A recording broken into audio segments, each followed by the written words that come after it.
This is NEGOTIATEx TV. Hello and welcome to the NEGOTIATEx podcast. I am your host and co-founder, Nolan Martin. With me today is my good friend, co-host, co-founder, Aram, and also another important guest. But Aram, how are you doing today, sir? I'm good. How are you, Nolan? I am doing excellent. Do you want to go ahead and kick off this podcast by introducing our guest? Sure. Hi, everyone. Great to see you today. Today, we are joined by Andy Prisco, founder of Jumpstart Mastery, a network of public safety professionals, behavioral health professionals, and private enterprises who all share a common interest in reducing episodes of anger, aggression, and violence through shared training, education, and collaboration. Andy is the founder of the Psychiatric Emergency Response Team program within the state of Washington's care and services system. The program structure, advanced training, and people are credited with significant reductions in violence, injuries, and the use of seclusion and restraint in state hospitals, forensic psychiatric facilities, and total confinement facilities. Andy is also a fellow with the National Anger Management Association and a co-developer of the only certification available in crisis intervention from a professional mental health association. He is also the author of the Crisis Intervention Certification Handbook, Best Practices for First Responders. Andy has provided de-escalation training and presentations across the United States and Canada to law enforcement professionals, hostage crisis negotiation teams, fire EMS personnel, behavioral health professionals, and psychiatric nurses. In addition to behavioral health credentials, he maintains public safety credentials as a firefighter, an EMT, fire training instructor, rescue swimmer, rope rescue technician, might have to hear more about that, Andy, and company officer. In 2017, Andy was a nominee for the Hero of the Year Award from the Washington Council of Behavioral Health. He won the prestigious award in 2019. He is the founder of the NEGOTIATEx, which is a think tank of cross-discipline global experts, revisiting values and first principles in care and service programming. Andy, thank you so much for joining us today. I'm almost embarrassed by the length of my bio, but I'm seeing all the images over the 20 years that represents, and I'm realizing as I'm looking at myself in this software, at my gray beard, and there's been a lot of experiences there, and I thank you so much for your willingness to witness me and my work in this context. I thank you both very much, Nolan and Aram. It's been a long journey, and I've really been kind of not visible to the world in any public way until recently. All right, Andy, well, let's talk about your professional journey. How did you get to this point? What really brought you into the negotiation space or de-escalation space? I don't know how you want us to refer to it, but definitely excited to hear about the journey of you getting to where you're at today. Well, I think, I think our formative experiences carve and shape the overall orientation of where we find ourselves as human beings flourishing whenever we do flourish. And we look back and recognize that these things that we went through were so material to what we're doing today. And I would imagine you gentlemen could think of formative experiences in your development that set the stage for you to be doing the work you're doing. For me, and many people who work in the behavioral health space, people who work, I think, in any space where their mission and purpose is from some place of selflessness to reduce suffering elsewhere. I had my own kind of suffering I had to live through and work through as a young boy, and in my family system. And without taking too much time and getting into too much detail, I think the jury is back on that now, and I think that nearly everybody that we encounter can recognize the formative experiences when in your family system there is potentially alcoholism, drug use, other forms of influences in the family system that can influence the presentation of a family member or someone else in a way where we might, as human beings growing up, feel unsafe.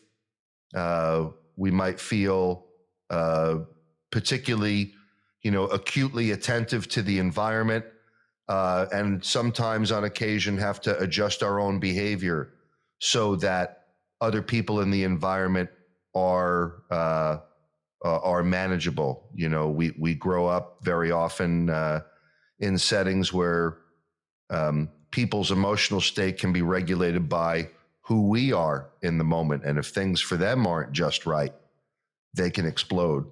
So I grew up with a high sensitivity to the emotional arousal of others, I'd say, so that I could get through a day,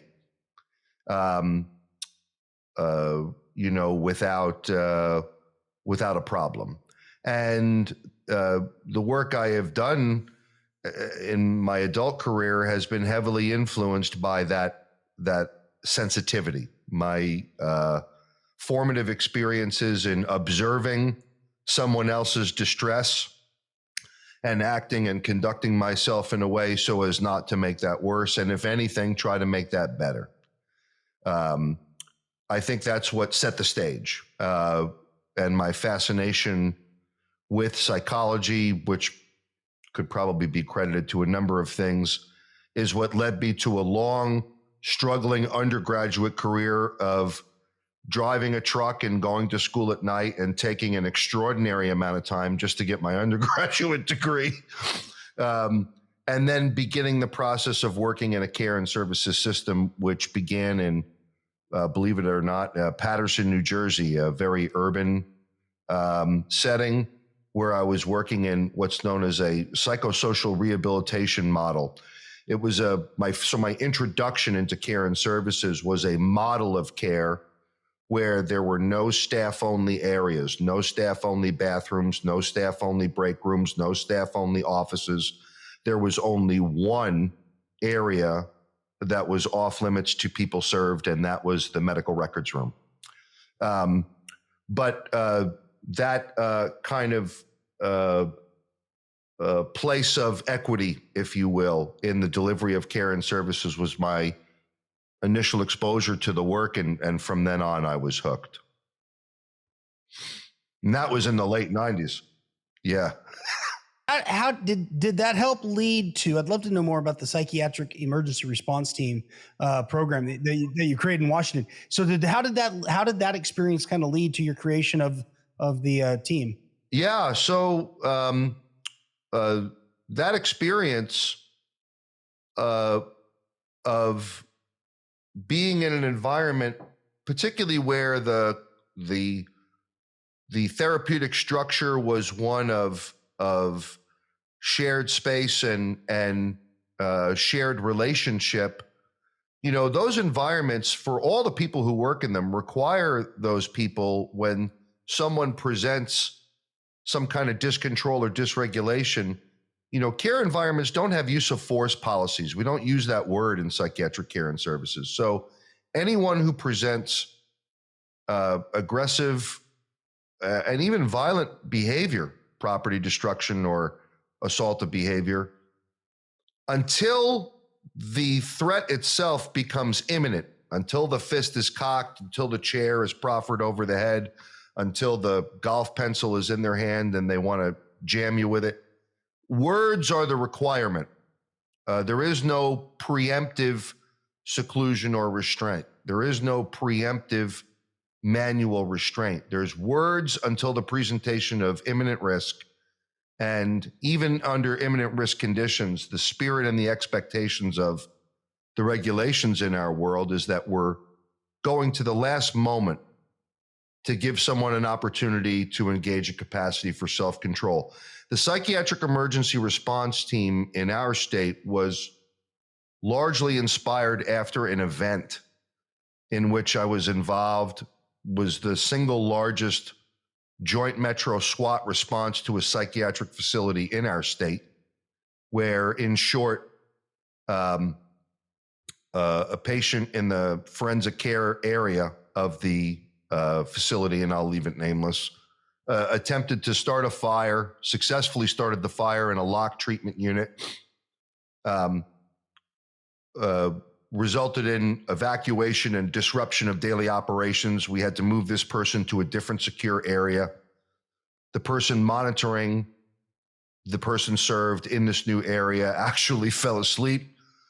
That person served plucked the magnetic key card off the sleeping monitor, moved through 2 electromagnetic secured doors to a non-patient care area, barricaded themselves with a knife taped to a crutch from a break room, and then bleach and ammonia and cleaning chemicals at the door and fire load. And his intention was to start another fire and defend himself and with, from anyone trying to stop him. And without getting too deep into the weeds, in collaboration with the wonderful crisis negotiation personnel from the Joint Metro SWAT unit, I was able to move into position with armed and armored personnel. And while a tactical response was being conceived and produced through the use of words and meaningful de-escalation programmatically that we had developed at the facility, we were able to get the person to cooperate with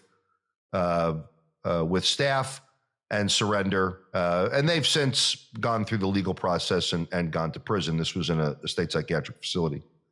But nonetheless, the demonstration to the hospital at that time was there's nothing worse in a care and services setting for there to be 25 armed people and vehicles outside, and very, very disruptive to the clinical environment. If there was a way that could be prevented, the hospital and the stakeholders in it had, upon seeing the conclusion of this event, entrusted me with the responsibility of developing a program to make sure that never happens again.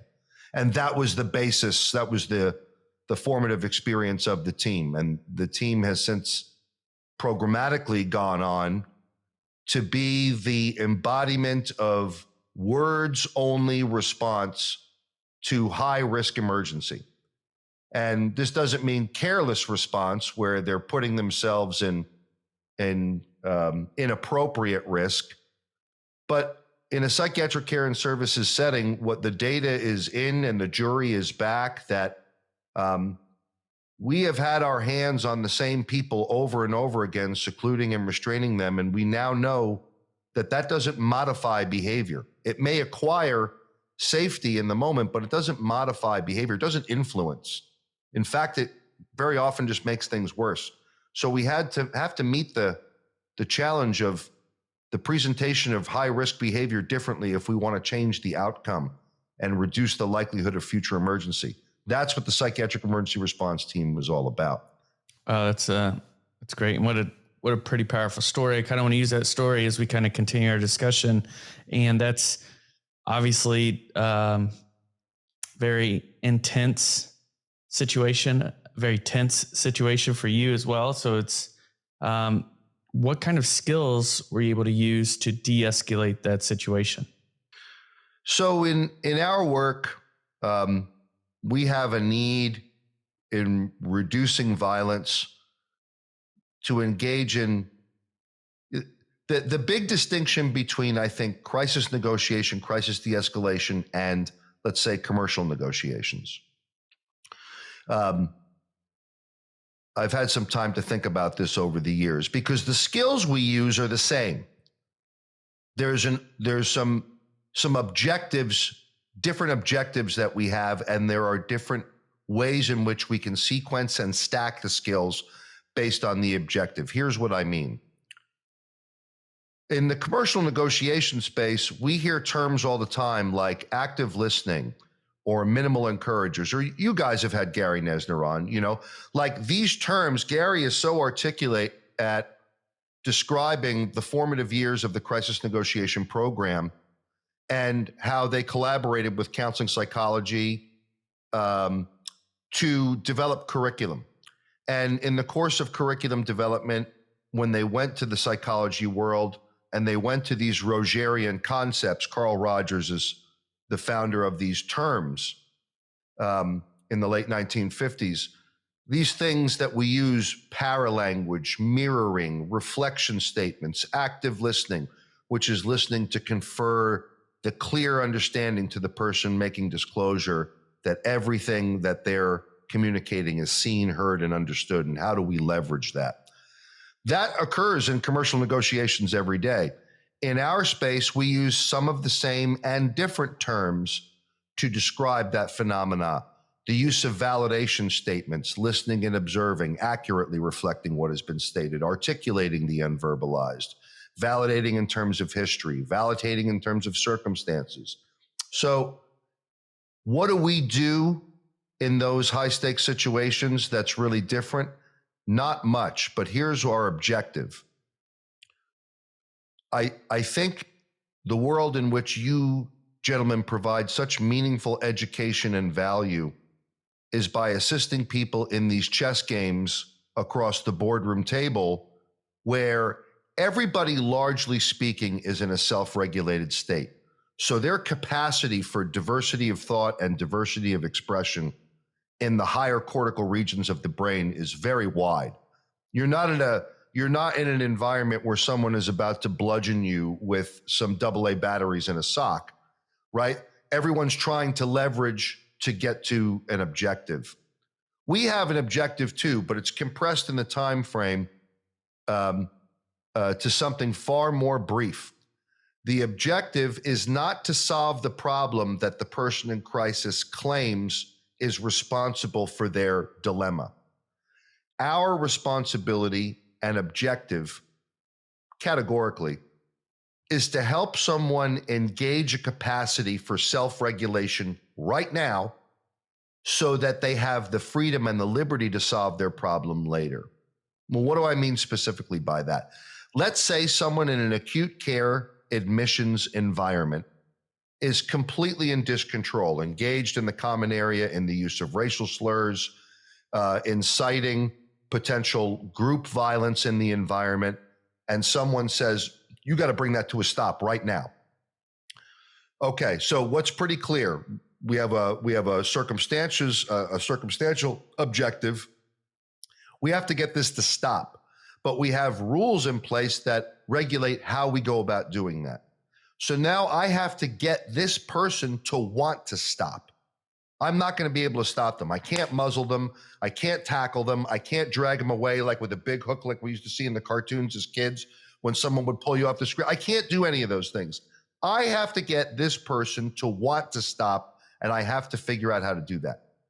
We follow a very sequential approach to the use of validation, identifying as quickly as possible a way that this person and me can engage in a shared appreciation of a rule, value, law, and then I'm going to suggest or propose a course of action and describe how it better serves them right now.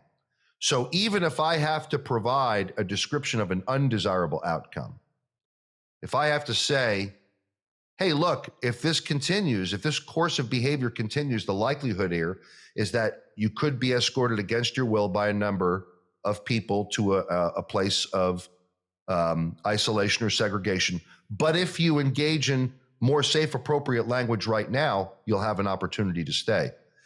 We attempt to, no pun intended, jumpstart the evolved brain because unlike the boardroom or the conference table, this person is in a state of very high limbic activation. So diversity of thought and expression is not there as compared to someone who is self-regulated. So I have to help stimulate that function by giving opportunities to stop and think that are reasonable. If they could have solved their own problem, I never would have been there. Is it overly simplistic, Andy, to talk about that in terms of the activity that's occurring in a prefrontal cortex versus the amygdala hijacking sort of activity? I mean, is that an oversimplistic way to think about what's happening from a kind of limbic stimulation perspective? Would you, I mean, or is that accurate, or is there accuracy to that kind of where they're at? They're being hijacked. There's not a lot occurring prefrontal lobe activity. I would say that whether it's, you know, whether it's people like Chris Voss or Stephen Porges from polyvagal theory, or the body keeps the score. The author, the pronunciation of the author's name escapes me at the moment. I think the jury is back now, and that when we're having just general non-academic conversations about the presentation of anger, aggression, and violence, rather than an oversimplification, I will say that I think it's reasonable to, in a general way, describe anger and aggression upon presentation reliably demonstrates neurophysiologically that there is high activation in the brainstem, and that when people are engaged in safer states with greater diversity of thought and expression, activity is far more measurable in the higher cortical areas. So I don't mean to oversimplify, but I do mean to make general that there are some principles now that we know are reliable. And when you're pissed off, you don't have as wide of diversity of thought and expression as you do when you're in a safe state. And those are automatic functions. I'm curious, and the extension then to, you know, do you see, maybe to a lesser scale than some of those emotional reactions occurring even in a boardroom sort of setting? Oh yes. And so these skills have some other application. Yeah, go ahead. Oh, precisely. I mean, how often I've been humiliated in the conference room.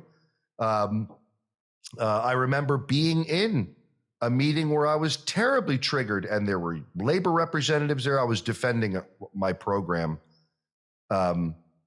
because, strangely, when a new phenomena shows up in a complex bureaucratic system and suddenly starts producing excellent outcomes, not everybody is thrilled with it. So, you know, yeah, guys, yeah, right. Oh, you're like, yeah, they got the mission done easy. Well, what do you mean? You know, so how'd they do it? So, yeah, so I remember feeling absolutely triggered and prone to discontrol.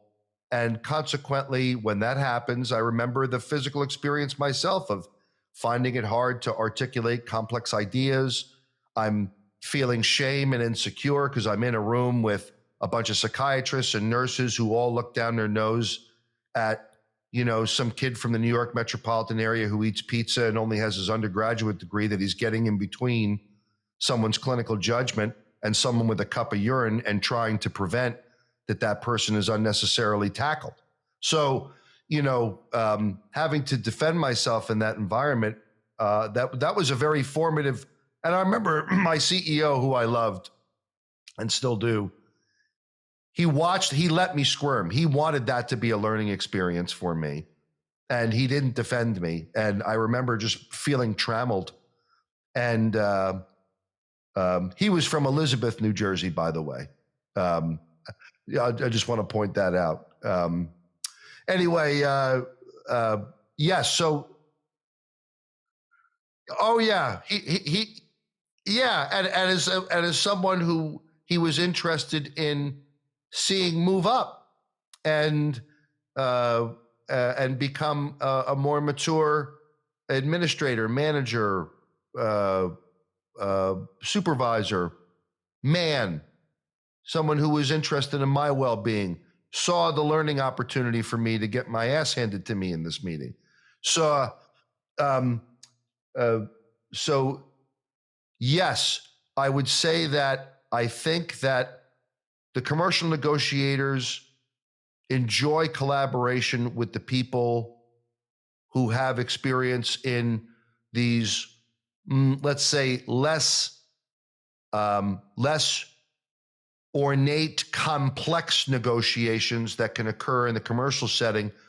But still, in that environment, there are in some cases, strategically, people trying to trigger one another to create an experience of discontrol so that something could potentially be leveraged in a commercial negotiation, and trying to capitalize on speed to get people to not think through options so that they execute commitments that maybe they shouldn't. So yeah, like we gentlemen, we have an opportunity to engage in so much shared learning opportunity with one another, because there are so many. The methods are the same, the neuroscience is the same, the environments in which these play out. There's great learning that can occur from our shared spaces on this subject matter. Yeah. And I liked how you said that, the stack and sequence of the skills may be different, because the objectives that you're trying to achieve are different. I think that's something, as I've talked to FBI hostage colleagues, right? That's something that certainly comes to light. Yeah, we have an agenda in crisis de-escalation, and the agenda is to assist this person engage a capacity of self-regulation right now. And the reason that we have the agenda and we propose choices and describe how it served them, because we recognize that their ability to conceptualize their own solution is offline or diminished right now. And I'm generally there because I have to prevent something bad from happening. Someone getting beaten up or worse, property being destroyed or worse, a riot occurring. I have to get in there and stop something bad from happening. And in order for me to do that, my agenda is pretty simple. So we're trying to influence. So for instance, practically speaking, what does that mean? In a crisis negotiation, we don't ask open-ended questions to a great degree, because open-ended questions that are too complex, when someone's capacity for diversity of thought and expression is diminished or offline, is only going to piss them off. So like the whole idea, well, what do you think would be the way that we solve this situation? If I acted in character right now, I can tell you what I have been met with when asking that kind of question, as opposed to saying, hey, look, it's apparent. It's totally clear that you're pissed off and you want to take everyone's head off. We get it, right? Safety here is fundamentally important to everyone. If you can use your words to tell me what it is that you're upset about, maybe we can try. I will move heaven and earth to try to make your problem go away. In other words, that's it. I'm not saying, explain to me the ornate nature of what you're going through and educate me as to the circumstances. I'm saying, use your words and tell me what's going on. Like I'm keeping it real simple. And then as the person demonstrates that they might be online a little more than my appraisal, I might start floating some open-ended questions. Well, tell me a little bit more about that. What is it that you do want out of this situation? And if I get someone doing that and they're answering successfully, I got them, because I want them to move through their evolved brain anyway. This place where they have greater diversity of thought and expression, and their fight, flight, mobilization state is diminishing. That's what I'm after. That's my goal. So it's not to solve the problem that they said is making them responsible to go into crisis. My problem is getting solved right now. Now I'm getting this person to calm down. That's the objective. So with the psychiatric emergency response team, obviously when these emergencies pop up, there's not much time to prepare. So what do you do to teach the response team on what they need to hastily do in order to get in there and be effective? In our context, we're interested in aggression type. So remember, in a care and services setting, we have this high noble calling after someone wants to fight to maintain relationship, right? So we don't just, someone takes a swing at us, we don't not see them again or move them down the continuum to some other security environment and we don't see them anymore. We're going to see them in an hour. and maybe in the TV room or out on the yard. Like, so the whole idea of forming relationship in between crisis events can be very useful in developing goodwill accounts with human beings. So if we're responding to a crisis and we have the benefit of knowing the person, the appraisal that I'm going to suggest that we do first is easy. When we don't know the person, it's great to get some kind of intel from a reporting party before we make contact, and I'll tell you why. We look at aggression in psychiatric emergency response in three ways. It's either reactive or impulsive, which is generally what the three of us in this conversation encounter most frequently every day anyway. This happens at the pizzeria, the Verizon store, the office, everything. Yeah, the home. Something is okay until something occurs and it's not okay. There's deviation. And that's very common. Instrumental aggression is very calculated, premeditated aggression that's organized to twist environment for someone to get their needs met. It's very triggering to others, especially when it's apparent. The fact is that what we know from the research now is that instrumental aggression is a product of learned behavior and very often deep early trauma and ambivalent attachment problems growing up in the world. So the world is engaged in a very destructive, maladaptive way for someone to get their needs met. So they say and do extreme things like, hey, you know what's going to happen when I don't get my snack at 2 o'clock. You know what these things can do. So you better make sure that this is here. Or someone will stand up on a table with a 44-gallon bag tied in a half knot around their neck. And they're really not choking themselves out, but they're getting the entire environment to respond to them. Or they're engaging in cutting, where they're really not trying to get down to an artery, but they're doing this kind of behavior to manipulate you. That kind of aggression is responded to strategically differently than instrumental. And psychotic aggression, or aggression that's biologically anchored due to substances, that offers another strategy. So when we're responding to these events, we're interested in knowing, first of all, what category. This is like scene size up in active shooters, scene size up in fire service. What the hell are we dealing with here? So we identify the aggression type, so it informs a strategy. That's kind of the first thing we're doing, Nolan. And this happens in seconds.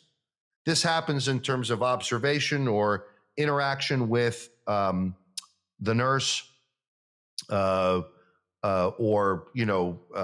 point of contact upon arrival at the scene. Give me a quick overview. What am I dealing with here? Well, Joe is inside the office, Max, busting up every printer with a bat. Okay, tell me about Joe. He's an employee. Okay. We never had a problem with Joe until he got divorced a month ago. He's been coming in with alcohol on his breath. Okay, so now I'm getting the story real quick before I go to work on Joe, that this is probably, reactive aggression, maybe sprinkled with a little polysubstance if he was drunk in the morning. His solution strategically is probably going to be anchored somewhere in the emotional triggered states where he feels out of control or feels shame. Or is engaged in some kind of self-loathing, which means I'm going to treat him with extraordinary respect. And my objective is to get him to put the bat down and come out of the store with me, and we can go someplace more appropriate.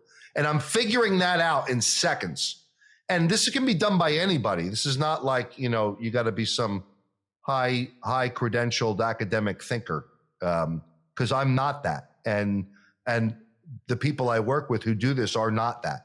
So how do you train that though? Because I would think in the moment, one, I would just to be so, taking all this in, to be very observational, and then not to react and even become judgmental in the moment. I mean, how do you? Oh, beautiful, Aram. Beautiful observation. You're right. How do you train it? You train it by competency exercises that simulate these conditions in the training environment, which means that we engage not only in a presentation of the sequencing of the academic material in a way that we want people to carry it out in the environment, the work environment. We engage in scenario-based training where people following the academic experience move through measured, basic to more complex exercises to inculcate the sequencing. So in the fire service, and if I'm not mistaken, you gentlemen were in our armed services for many years, so you'll relate to this. In the fire service, we have 6 rescue knots. And very often when people come to the fire service, they don't know how to tie any of them. So we start in the classroom with a piece of string and a diagram, and someone ties the figure 8 on a bike, the bowline, the figure 8 follow through bend. And they're following a diagram and someone's coming around and looking at the knot. Okay, pull the standing part of the line back a little bit, take the running end, move it this way. Okay, that's the knot. Now try that again. I'll be back in a minute to check it. And in a short period of time, people with the string and the diagram are tying the knots in the classroom. Then we go out in the truck bay, we give them a larger piece of 11 millimeter line, give them a pair of gloves and a helmet with a face shield, tie the knot this way. Okay, now we're going to ask you to put your bunker gear on, take your hood, turn it around so you can't see as if you're in a no-vis environment, do the knot that way. Now let's go outside to the fire ground. I want you to put that chainsaw on that line and get it up to the 2nd floor. And all of this occurs in a day and a half. We're not talking about, 9 months of graduate education to get this done. This is a day and a half of immersion experience in progressively more complex learning exercises to inculcate certain sequences. So in psychiatric emergency response, we're interested in sequential thinking and sequential action. What's a core reason for that? We want to bring structure and order to the chaos that someone is experiencing. Chaos, lack of order. So I'm happy to say that very often the outcome is generally one of 2 things. It's either deep collaboration with the method during their crisis, where trust has been engendered, reduction of the likelihood of future emergency has been engendered, or someone's cooperating and they're highly irritable about it. But here's what it's not. It's not rolling around on the ground. It's not anchoring someone to a bed with wristlets, hobbles, and a waist belt. It's not throwing Haldol, Benadryl, and Ativan into someone to get them to stop moving. It's not those things. So what it is someone having a formative experience of potentially engaging other human beings in a way that they previously don't have a lot of experience doing.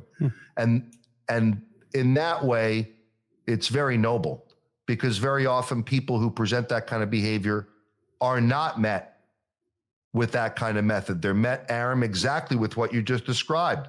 People get pissed off. They don't want to deal with it. They get triggered. They get angry. You use a racial slur, I'm triggered. And I'm not the guy to de-escalate you, because all I want to do is be punitive, which is an indication that your limbic system is active anyway. Right. So you're right. You're not the right person to be in there. You know what I mean? Hey, everyone, Nolan here. I'm going to have to jump in and end the show right here. Sorry about that. But if you haven't already, you can go over to wherever you listen to your podcasts and rate, review, and subscribe to the NEGOTIATEx podcast. And make sure that you join us next week as we continue part B of this interview with Andy. Hey, thanks for checking out this video on NEGOTIATEx TV. If you found any value at all, please hit the subscribe button, hit the notification icon if you want to be notified of future videos. And then we also have a couple videos over here that you might be interested in checking out. If you and your small business, your team are looking to get negotiations or leadership training, then you can head over to NEGOTIATEx.com and learn more about the coaching services we offer. Thanks, and I'll see you over in the next video.